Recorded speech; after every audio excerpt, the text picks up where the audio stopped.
All right, great. Welcome back, everyone. We'll get this started again. The next section is going to be very excited and is a personal honor for me. A man who needs almost no introduction, Dr. Arthur Laffer.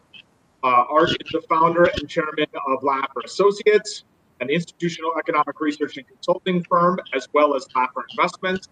He's the various U.S. presidents from departments. He was first to hold the title of chief economist and advised Prime Minister Margaret Thatcher on fiscal policy. And in 2019, he received the Presidential Medal of Freedom, in addition to being a dear friend of our own Matthew Wood. And so, Art, it's an honor for me to interview anybody whose bio slide includes the title Greatest Minds of the 20th Century. And we really do appreciate you very much for joining us today. Isn't exaggeration wonderful? Well, I'd be remiss if I didn't start out getting right to the point with a question on monetary policy. And certainly the spigot here has been opened a lot wider than it was in 2008, 2009, causing some to worry about inflation, some to worry about deflation. Where do you come down on the impact of the policy now on the economy? Yeah, let me, if I can, just start the two things the Fed has done and plans to do, and one of them is actually very good. What they're planning to do is guarantee and or provide loans to solvent companies that have liquidity crises.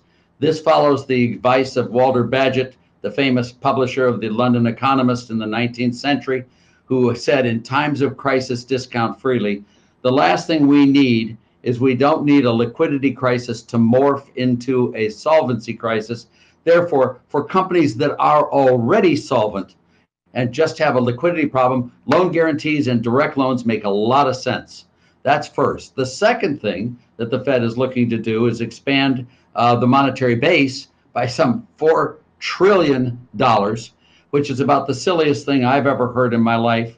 You know, it's taking out a quill pen and dipping it in your inkwell, and then unfolding your vellum ledger and adding a zero to every number on both the assets and the liability side of the balance sheet, and thinking that's somehow going to stimulate the economy into producing things. It's not. It's a wasted effort. It shouldn't have been done. It shouldn't have been done in 2008, 2009 by Bernanke, and it's a silly thing to do. So I think the Fed has completely lost all power in a macro sense to do anything for the economy other than make silly gestures. Does this lead us long-term to inflation? Is this a coil that gets stretched and eventually comes back and gets us? So far, there's no reason for me to believe that it does do that. I mean, we've seen this same set of policies done during World War II and afterwards until we had the Accord in 1951, I believe it was the Accord, and we kept the Fed's policy back then was to guarantee the ability of the Treasury to run deficits, obviously during World War II, at very low interest rates. And the Fed did exactly what Bernanke and Yellen did and what's being done now. And, you know, there was no sign of what really inflation or anything else like that during that period, nor has there been any sign of inflation so far from Bernanke, Yellen's on into to the Jerome Powell's policies right now. So I do not see inflation on the horizon, but then again, I've been wrong lots of times, and please forgive me. I don't try to be wrong, but every now and then I really am. And this may be one of those times, but I am personally not worried about inflation in the near term or even the medium term. So it's not just the Fed that's getting involved. Obviously, the stimulus bill has gotten a lot of attention, and it has a lot of items in it. One of those policies is mandatory paid leave for workers. Do you think that that has a harmful effect on the long-term employment outlook if we're paying people not to work? You took the words right out of my mouth. Yes, of course. You know, there's nothing dumber in my mind than paying people not to work and taxing people if they do work, and then being shocked by the huge increase in the number of people who are not working.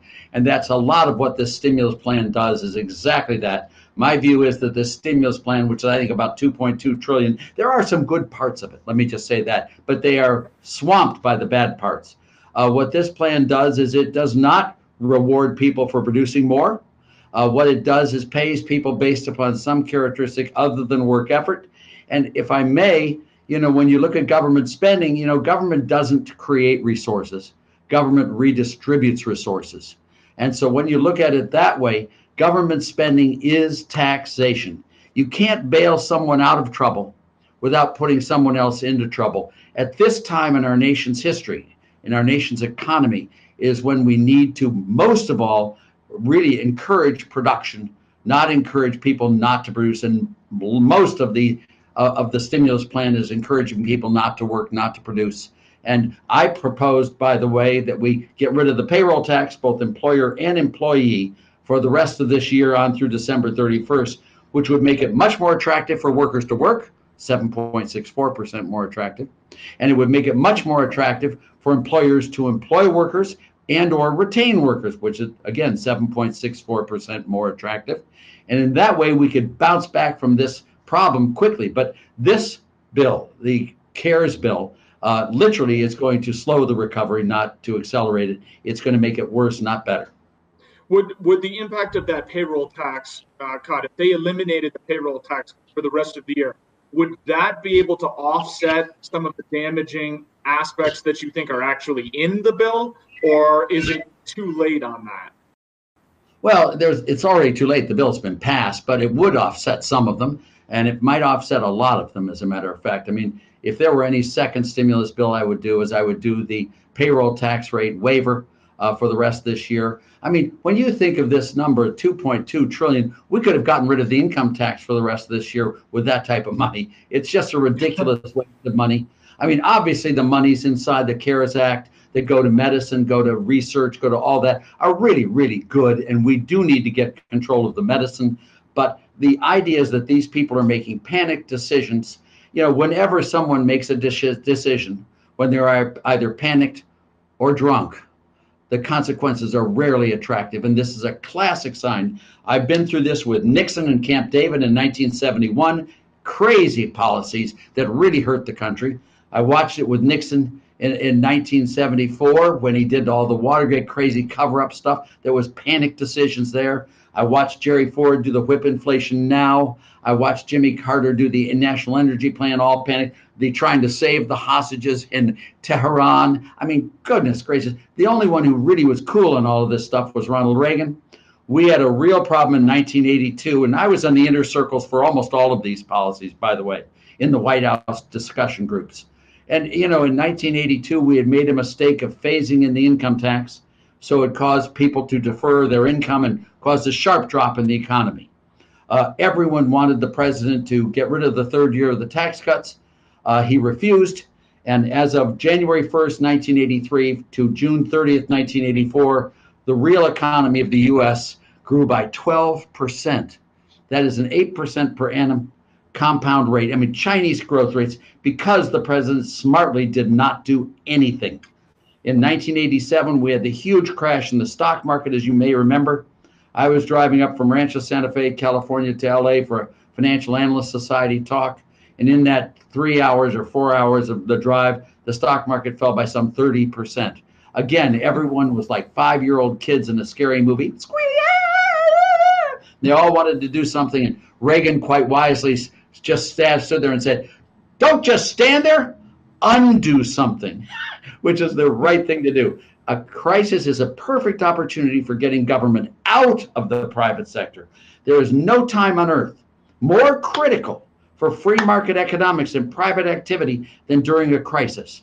That is the one time you pull government away and let the economy solve the problem. But of course, that is the one time these politicians, in their ignorance and scared, that they put their fingers into the thing, and they're going to make this a lot worse, unfortunately.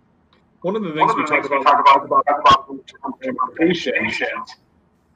is if companies are forced to pay people not to work, will they employ fewer people going forward? Yeah, I mean, my view is right now what the government has done by paying these employees who've been riffed more money is you provided cover for a lot of companies to fire the employees that they really don't think up to standard, actually reduce the employment levels way below where they otherwise would have been by these compensation schemes. And, you know, I've got a number of companies have called me and told me that's just what they're doing. Because the government will compensate them for so much, we can get rid of them now without having to suffer any pangs of guilt or any anxiety levels for that. So this doesn't make any sense at all. I'm very sorry to say that. I mean, there are some parts of it that do make sense, but I mean, the grant for small companies, just you walk in there and say, I'm a small company, and you get $10,000. What's that for? I mean, and yet, Well, you know, let's talk about yeah, let's go talk ahead. about the CA loans. I know that there are people who have been pouring over them, and I'm not asking you your advice on that, but just high level, what do you think the impact and outcome of all these SBA loans is going to be? Well, you know, there's a couple of characteristics. The first place is a long-term loan for low interest rates, but there's then the forgiveness quotient in those loans as well. For example, and I don't know when the details are, and please, if anyone's listening on this, make sure you contact an accountant or someone who really knows the law well, because I don't. But if you have so many employees left after a certain period of time, a percentage of your loan will be forgiven depending upon the percentage of the employee's total costs that you are still doing. So which means that it's a gift.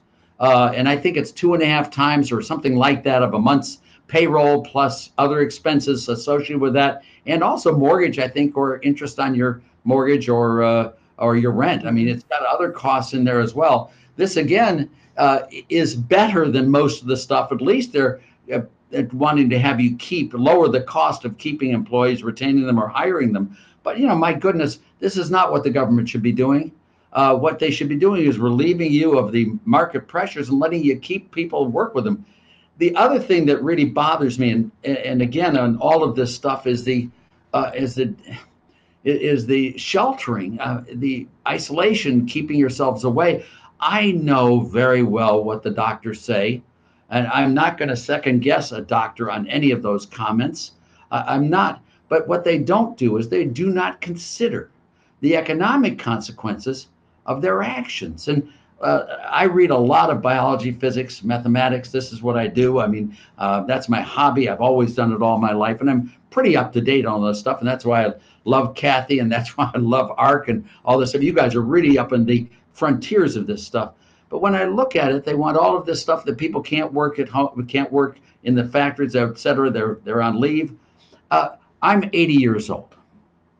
If you take the total population between 80 and 84, that's 5 cohort year groups, okay? There are about 5.6 million of us. If you took the negative number that Fauci put forward, which is 100,000 deaths, let's imagine all of them were in my cohort group between 80 and 84. That's 156. That's a 2% increase in the and a 2% increase in deaths among people of that age group. All of us, or many of us, have children, grandchildren. I've got 4 great-grandchildren. My God, the last thing I ever want to do is leave them in a state of poverty. I would much prefer to have our death rates in our group go up by 2%. We'll take all of them.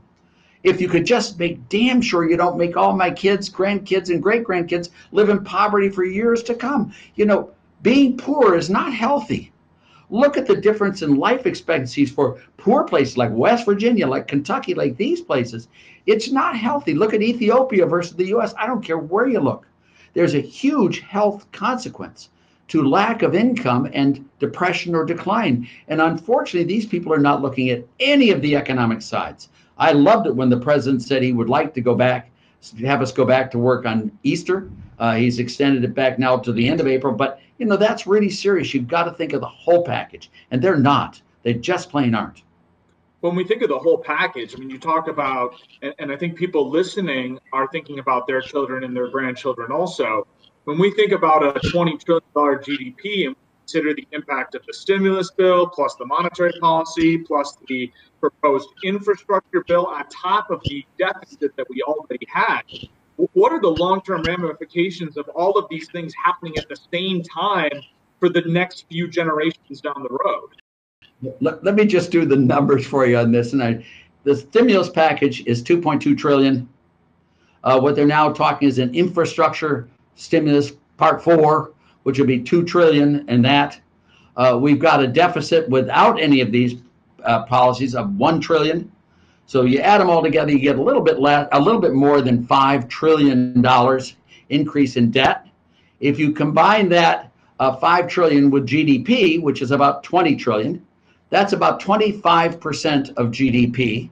Currently, the U.S. net debt is about 82% of GDP. So what we're going to do in a few months is we're going to take debt as a share of U.S. GDP from 82% to 107%, which puts us up in the very upper echelons of the profligate nations of this planet. Now that's going to sit there for a long time to come and will have very serious consequences for the economy. It's already had bad consequences. The recovery from the 2008-2009 crisis has been the slowest recovery ever, and here we are going to do it again. I mean, I don't know how far down they want us to go, but this will take us down.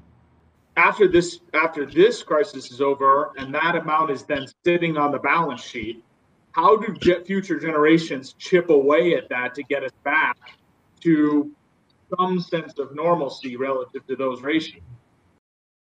I don't think you want to chip away at it in the future. Let me tell you what I'd like to see done. And I'd like to see us move to a low rate, broad-based flat tax. This is Jerry Brown's tax proposal of 1992. I worked on that with Jerry. I was his chief economist when he ran for president in the Democratic primary. We would get rid of all federal taxes and in their stead have two flat rate taxes. We'd get rid of the income tax, the payroll tax, both employer and employee, get rid of the corporate tax, called excise taxes, Medicare, Medicaid taxes, all tariffs, get rid of all federal taxes except for sin taxes, and have those and replace them with two low rate flat taxes. One on business net sales. If you're a Democrat, it's called value added, from the first dollar to the last dollar. And the other one would be on gross income tax, a gross personal income tax with no deductions, no exemptions, no exclusions. You have both of these taxes taxed at the same rate, the lowest possible rate at the broadest possible base, and you could match all revenues today, all revenues, federal revenues, by a tax rate in the 12 to 13% range on both of those. Can you imagine what the U.S. economy would look like if we had every federal tax gone, except for two taxes, one on 12% on gross on personal unadjusted income with no deductions, and the other one on value added with no deductions at 12%? I mean, you know, the companies would collect those taxes and pay them. You'd never have to file a tax return. I mean, of course, if you mowed your neighbor's lawn for $10, you'd have to send in your $12 for $1.20. But, you know, looking at this, we would be in central China. It would align incentives completely. This would boom the economy and bring us back to full employment really quickly. But, you know, only Jerry Brown can do that. I really wish he were elected. We came this close to beating that silly little smiling Arkansas guy named Bill Clinton. We came really close. We won the Connecticut primary. We won the Oregon primary. We were coming into New York and California, and then we lost those two, I believe, because he named Jesse Jackson as his running mate. But that's another story. Well, speaking of politics and of the Democrats, you were in our office in 2015 when you went widely against consensus and said that Donald Trump would win the election. A solid prediction, I would say. How do you expect that the current crisis, both in terms of the economics and policy portion, as well as the healthcare crisis, is going to impact the 2020 election? Let me say, and this is my personal opinion, but it's based on economics and only economics, just so you know. I think Donald Trump has been the single best president in the last 50 years up until this crisis. Donald Trump has this capacity to govern, which is really amazing. He can absorb information from all different sources and make quick, logical, common sense answers to these questions. I was involved with him on the transparency executive order, which he gave me credit for in the Roosevelt room. It was just, he saw it, did it. He's done this a lot of times there. Deregulation, just amazing. I mean, this is the only time I've seen him really go off track, and I really fault his advisors far more than I do him. He's amazing if he's given good information. As the result of that, I think Trump can become the hero. He can become the hero of the coronavirus pandemic. He's done a lot of the medical stuff correctly. And he can also, by the way, come back on the economy. You know, I don't know where Biden is or what's happening there, but the policy, the CARES package is equally shared with the Democrats as well as Republicans. It's not just a Donald Trump. It's a Nancy Pelosi. It's a Chuck Schumer. It's a Mitch McConnell. It's all these people together have done that. And to blame Trump by himself is a major mistake. So I think Trump has a very good chance of being reelected. Right now, I do. I don't know how they're going to go on and do this, but So I'm very optimistic about him being reelected. Let's talk about, with that being said, let's play the other side just to play that out. If Joe Biden were to be elected and become the president, from a tax standpoint, do you expect that he would have radical tax changes where we are here, or do you think he'd be more of the Clinton pragmatist relative to his outlook? Let me just say that I'm really, really pleased with the Democratic primary, and I'm not joking on this. I think Elizabeth Warren and Bernie Sanders are way off the reservation. And if they were the nominee, I'd be terrified for the future of this country. I think Joe Biden is clearly the best single choice the Democrats had of the major candidates. All right. So I'm very pleased that our fallback position is not something terrible.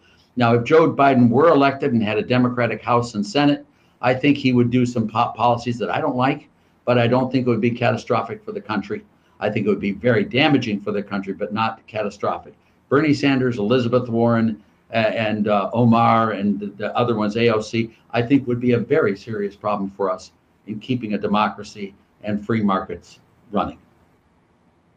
Well, one of the items both parties, at least at some point, have talked about, and now it's back, is the infrastructure bill and spending associated. I think the number they've been talking about is $2 trillion. Do you think a infrastructure bill, without focusing on the specific project, but do you think that that would be an example of government waste, or would that be productive use of capital by the government? Let me just say that infrastructure is one of the better sets of policies of the federal government to spend. It is, it has to be done. It has to be done over time. Now, the question is, should infrastructure be done right now? As you noticed when I said to 107%, I did include the $2 trillion on the infrastructure bill, that number. I did. Yep. When you do infrastructure programs, you should do it when you're close to full employment, not when you're at low unemployment. I know everyone believes that government spending creates jobs. That is nonsense. It is not. Government spending, no matter what it's on, is taxation. Imagine a two-person world, Farmer A and Farmer B, and that's it. And Farmer B gets unemployment benefits. Who do you think pays for those benefits? Farmer A. Government spending is taxation, pure and simple, and you do not want to raise taxes in a depressed economy, period. When we should do government spending for infrastructure, which we should do, it should be when the economy is doing really well. That's why I was very much in favor of the infrastructure bill before the coronavirus and before the collapse occurred, and now I'm against it because right now we need all the incentives to come back to work we can possibly muster. One of the things that you were certainly also talking about during that pre-coronavirus time was the impacts of trade policy, that it can be a tax, certainly protectionist trade policy, and yet we've seen that over the course of this administration. So do you think that the coronavirus is going to lead to a more protectionist trade policy, or we've seen recently some of it has been loosened? What do you think the impact of coronavirus have overall? Yeah, let me disagree with your premise that you started with, that this administration has been protectionist. It has not been protectionist. I can assure you personally that President Trump wanted to lower tariffs and lower trade barriers on everyone across the place. He uses his tool, the threats of tariffs and the actual implementation of tariffs, which is a classic tool. Trade is much more nuanced and much more complex and much more mathematical than just, I'm a free trader, I'm a protectionist. No one wants free trade with North Korea and nuclear weapons, period. We have always used tariffs as a way of getting other countries to come along with our best wishes on that. So I think Trump has been trying to do it. We got the Canadian, U.S., Mexican agreement. We got the South Korean agreement. We got the first part of the China. I mean, these are all major accomplishments. Now, the problem is during downturns is when people start saying, let's bring those jobs home to America. What they don't realize is what they also bring home to America is inefficiencies. And what they also bring home to America is the wonderful exports we have to the rest of the world as well. People export goods in order to earn the wherewithal to buy imports. U.S. imports and exports in every country are very closely related because the one is the earnings for the purchases. So when I look at this, I really fear that any type of downturn like this will result in some sort of protectionist pressure. It's the one, don't tax you, don't tax me, tax the guy across the sea. And, you know, there have been lots of arguments put forth to make protectionism, and none of them fly in my mind. Well, you mentioned some of the inefficiencies. I think there's also been a lot of talk about bringing supply chains back to the United States because of this. Do you think that the government should incentivize that? And if so, what incentives would be effective to have U.S. companies bring their supply chains back on shore? Yeah, you know, this is a one-off event. Things like this have happened in the past, very rarely, but it have happened and it has screwed up international trade. It screws up trade amongst the states as well, just so you know, tornadoes and things like that do. I mean, we find gas shortages or electricity shortages in California and all sorts of stuff that's been done. It's not unique in what I'm saying to foreign countries. You know, what I would like to see us do is develop internal inventories for products that can be inventoried so that we don't lose all the gains from trade, which we have. And I'm not just referring to China and the US, although that's a big part. International trade is a huge plus for both US consumers and US producers, as well as foreign consumers and foreign producers. And a lot of international trade also reduces international political tensions. I mean, who wants to bomb the US if half the Chinese companies have big provisions here in the US? No one.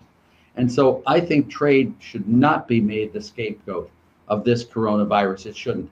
But we should be very careful to make sure we have enough inventories in the US to be able to handle something of a supply chain breakdown. I mean, you mentioned inventories and also that this is a one-off, but what do you think the government, when they get on the other side of this, should take away from this entire experience? And how can the government prepare for the next pandemic or the next one-off event, as you suggest? As you might be able to guess, I think it's going to be a long time before we get over this. I don't think the economy is going to bounce. It'll bounce back somewhat, but it won't come back to where it was before for a long time. It is much like what happened in 2008, 2009 that's going to happen, is my view. What I think the people should realize that free markets are most important and most needed in times of crisis. And that is when we should remove government from it and let the private sector. We have had financial crises time and time again. We had one in 2000. We had one in 2002. We've had all these financial crises where things go, and then at the end of it, we've changed the ownership of assets, but the factories are still there, the cars are still there, everything, and we bounced right back to production. The one that we had with Obama and W did not bounce back quickly because we tried to prohibit people from having losses. Remember that private enterprise competition is a profit and loss system. If you prevent anyone from having a loss, you also prevent anyone from ever having a profit. And doing that, you guarantee the system will slow down and not grow the way it should. You know, the famous economist Schumpeter, Joseph Schumpeter, had the terrific insight to talk about creative destruction. It's okay for people to lose their jobs. It's okay for companies to go bankrupt. That's what happens in a competitive profit and loss economic system. Now, of course, as a country with a large heart, you want to make sure that the very poorest of the poor don't get downtrodden and die in the streets. Of course, you want safety nets at the very low level for people, but don't stop people from losing money. It makes no sense whatsoever. And so my view is just let it go.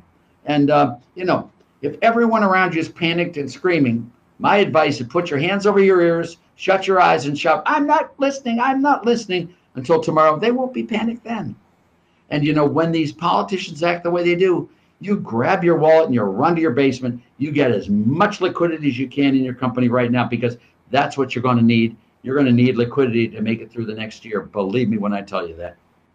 So let's end on this, since you referenced that political rhetoric.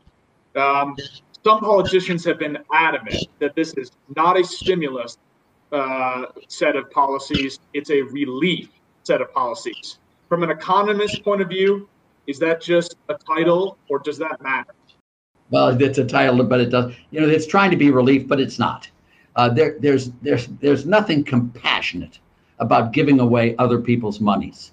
Now, if the Congress agreed to a 20% pay cut for all their staff and all themselves, then I would think they might be sincere. If the administration had all the administration staffers have a 20% pay cut to show their solidarity with the rest of the country, that would, but that's going to be when hell freezes over if that thing happens. Calling this bill a stimulus is like calling a nuclear bomb a peacemaker. It makes no sense whatsoever, and it's ridiculous. This is pandering to people's compassionate motives and self-greed if they want the payouts. But it's going to hurt the economy, unfortunately. Well, Art, I really want to thank you. It has been a real pleasure for me personally, and I'm sure for everybody listening. I know I want to say that we certainly hope that everybody there is safe and healthy and well-being, and I very much look forward to seeing you the next time, hopefully in our office, working, productive, and back to some semblance of normal. But thank you very much, Dr. Yeah, you give a big hug to that boss of yours. Well, don't give a big hug. It's a Corona spirit, but you just tell that Kathy Wood how wonderful she is. She's done the greatest thing, most amazing entrepreneur I've known. Thanks. It's my pleasure, Tom.